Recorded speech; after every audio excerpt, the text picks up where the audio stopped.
ہمارے ہندوستان کی جو جماعتیں ہیں جو بہت ہی اچھا کام کرتی اس پر سعودی کے یہ فیصلے کا کیا اثر ہوگا؟ میں مہاراشٹر نیوز ٹوڈے کا شکر گزار ہوں۔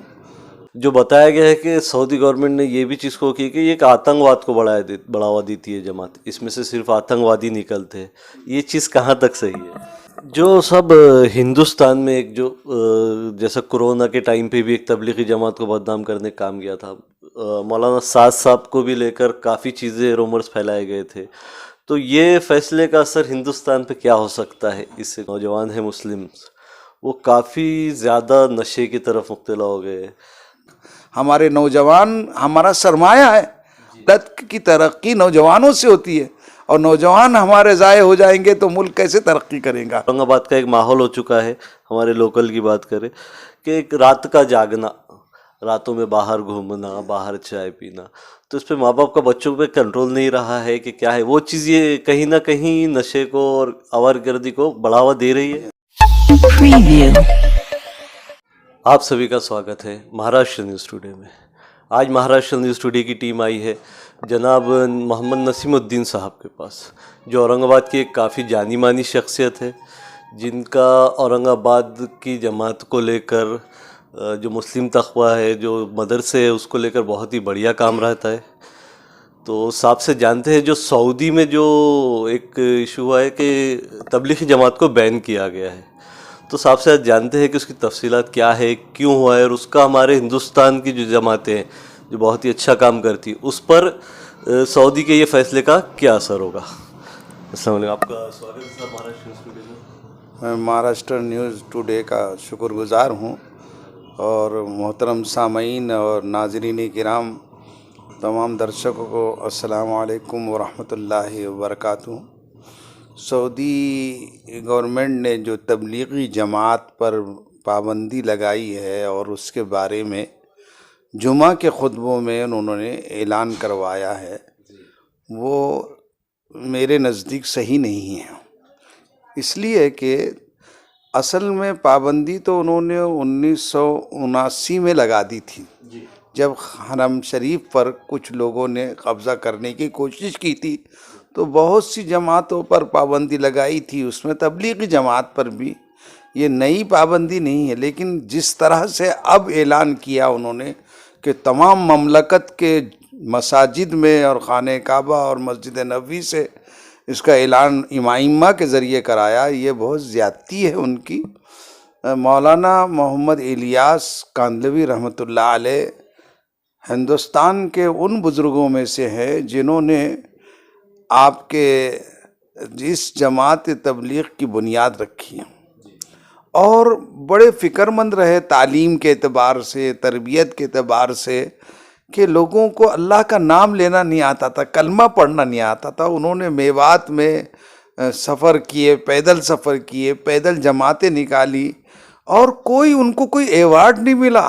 اس کروڑوں انسان اس وقت راہ راست پر آئے، انسانوں کی خدمت کر رہے ہیں، ان کی رہنمائی کر رہے ہیں، 4 مہینے سال بھر اپنا مال، اپنا خرچ، اپنی جان لگا کر وہ گھومتے ہیں، اور آنے کے بعد کوئی ان کی پذیرائی نہیں ہوتی کہ بھائی کسی نے اگر 2-4 سال کوئی سماجی کام کیا تو اس کو ایوارڈ دیا جاتا۔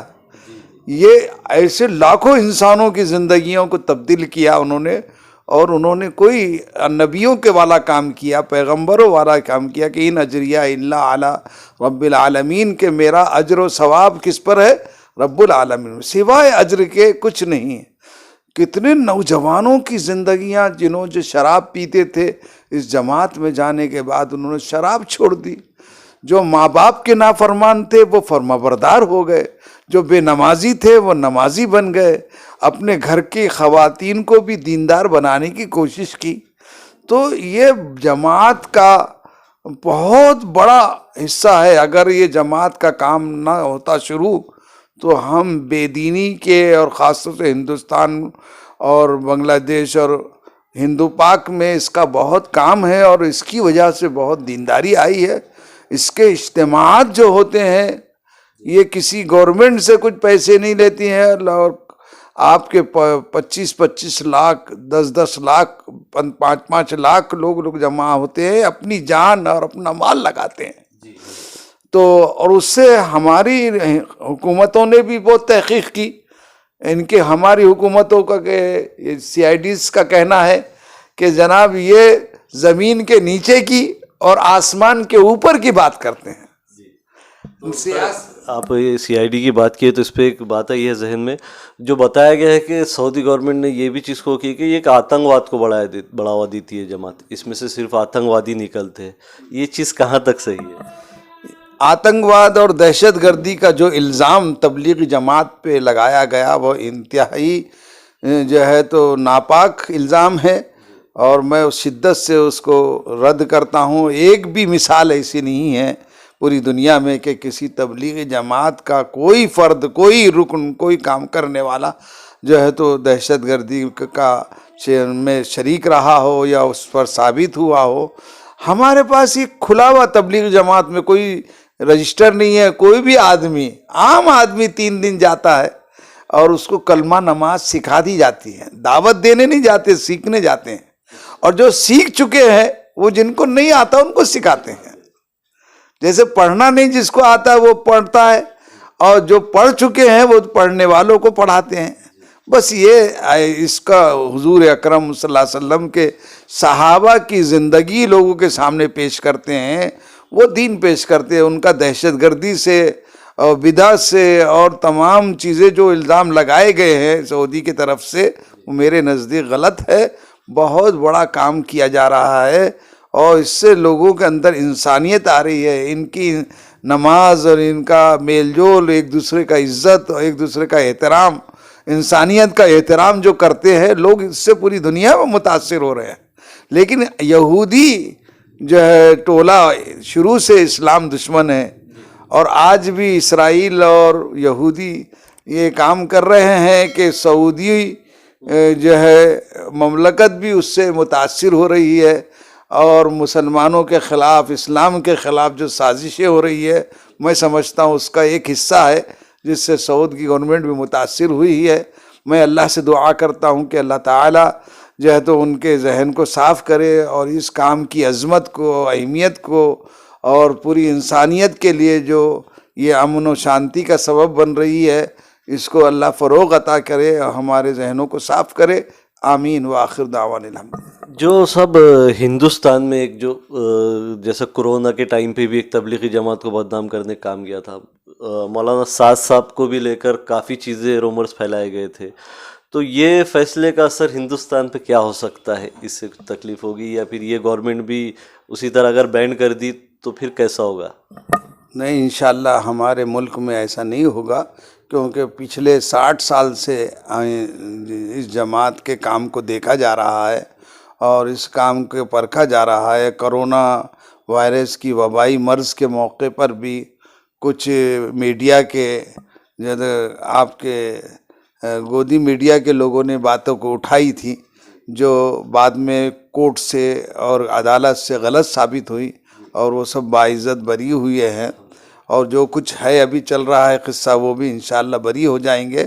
یہ ایک زیادتی تھی جو صرف ان کو، حالانکہ دوسرے میلوں میں، ٹھیلوں میں اس سے زیادہ لوگ آئے، گنگا میں کتنی نعشیں نکلی، ان کے خلاف کارروائی نہیں کی، اور کتنے جو ہے تو اور اجتماعات ہوئے، اس پر جو ہے تو کارروائی نہیں کی گئی. یہ انصاف کے خلاف ہے اور اس جماعت کے اوپر زیادتی ہے. میں سمجھتا ہوں ہمارے ملک میں اب ایسا نہیں ہوگا، بلکہ یہ جماعت جس طرح سکون و اطمینان سے کام کر رہی ہے، سعودی حکومت کے اس فیصلے سے ہمارے ملک میں اس پر کوئی اثر نہیں پڑے گا انشاءاللہ. اور صاحب اس سے ہٹ کر ایک سوال تھا ہمارا، جو آج کل کا جو نوجوان طبقہ ہے، جو نوجوان ہیں مسلم، وہ کافی زیادہ نشے کی طرف مبتلا ہو گئے. کافی زیادہ مطلب ان کے اندر یہ دیکھا جا رہا ہے کہ بڑے چھوٹے کی عزت جو کرتے، جیسا ہمارے ہمارے جو ایج کے لوگ ہیں، وہ لوگ ایک بزرگوں کی عزت کرتے ہیں، پر آج کل کے نوجوانوں میں یہ دیکھا جا رہا ہے کہ وہ چیز ختم ہو رہی ہے.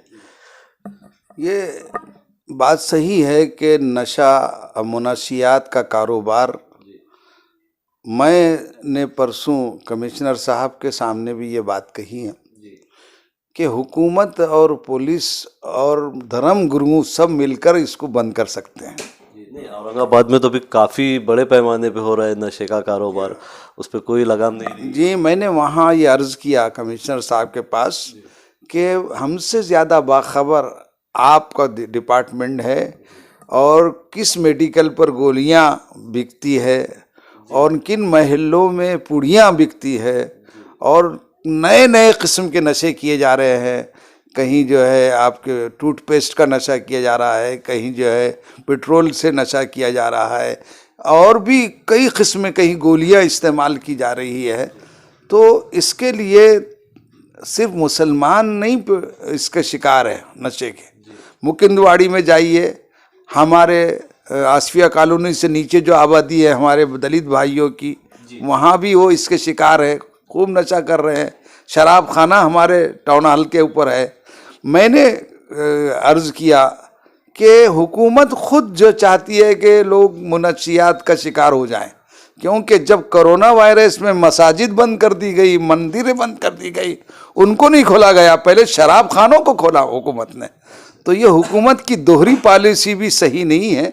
اس پر 2-3 طریقے سے کام ہونا چاہیے. ایک تو تمام دھرم گرو کو ایک جگہ جمع کرے، کیونکہ ہندو، مسلمان، سکھ، عیسائی سب پیتے ہیں اور بڑے پیمانے پہ پیتے ہیں اور اچھے قسم کی پیتے ہیں، اور اس سے وہی خرابیاں ہوتی ہیں جو سستی پینے سے ہوتی ہے، وہی برائیاں ہوتی ہے جو اس سے. حدیث پاک فرمایا کل مسکرین حرام، کہ ہر نشہ کرنے والی چیز حرام ہے. اور اللہ کے رسول نے شراب کو ام الخبائث کہا. قرآن کریم میں اس کا سورہ بقرہ میں اور دوسری صورتوں میں بار بار ذکر آیا ہے، اس کو حرام قرار دیا ہے. اس لیے ہم سب مل کر اس کو بند کریں گے. تمام دھرم گرو جمع ہو، مسلمان کے بھی، ہندو کے بھی، اور سکھ کے بھی، عیسائی کے بھی، اور ہم سب مل کر اس پر مہم چلائیں گے تو یہ ہمارا ملک، ہمارے نوجوان ہمارا سرمایہ ہے. اور وہ نشہ کر کے نہ گھر کے رہے نہ دار کے رہے، نہ آپ کے نہ خدا ہی ملا نہ وصال صنم، خود اپنی زندگیاں تباہ کر دے رہے. وہ تو ملک و ملت کی ترقی نوجوانوں سے ہوتی ہے، اور نوجوان ہمارے ضائع ہو جائیں گے تو ملک کیسے ترقی کرے گا.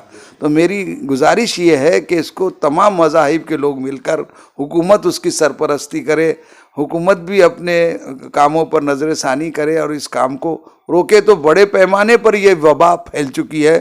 اور رہا جیسے میں نے ابھی کہا، تبلیغی جماعت میں ایک اصول اکرام مسلم، انسانیت کا اور اس مسلمان کا، ہر ایک کا انسان کی عزت کرنا، وہ باتیں بچوں کو نہیں سکھائی جا رہی ہیں. تو یہ اکرام اور ایک دوسرے کے احترام سکھانا.